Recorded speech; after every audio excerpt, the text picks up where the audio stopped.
Subject కి ఒక teacher ఉంటారు, అన్ని సబ్జెక్టులు నన్ను చదవమంటారు. ఇంత చిన్న బుర్రలో అన్ని ఎలా నింపాలి?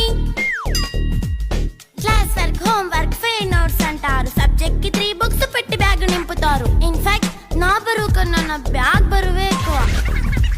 క్వశ్చన్లు, ఆన్సర్లు, సర్ప్రైజ్ టెస్టులు అన్ని దాటుకొని మళ్ళీ స్కూల్ వ్యాన్ ఎక్కేసి అమ్మయ్య ఇక ఇంటికి వచ్చేసామనుకుంటే మార్క్స్ తక్కువ వస్తే చెయ్యాలి అసైన్మెంట్. రిపోర్ట్ కార్డ్ చూపిస్తే ఇంట్లో ఉన్న పనిష్మెంట్. హోమ్ వర్క్ చేయమంటూ మమ్మీ చంపుతుంటుంది. ట్యూషన్ టైం అయిందని డాడీ తరుముతుంటాడు. డాన్స్ క్లాస్ కి వెళ్ళమని తాతయ్య తిడతాడు. స్నాక్స్ తిని వెళ్ళమని నాన్నమ్మ ఆపుతుంది. ఇక అన్నీ అయిపోయాక కాసేపు టీవీ చూద్దామంటే మమ్మీ ఎంట్రీ ఇచ్చింది. బెడ్ యొక్క మంది చిన్న నాప్ తీసేలోపు తెల్లారిపోయింది.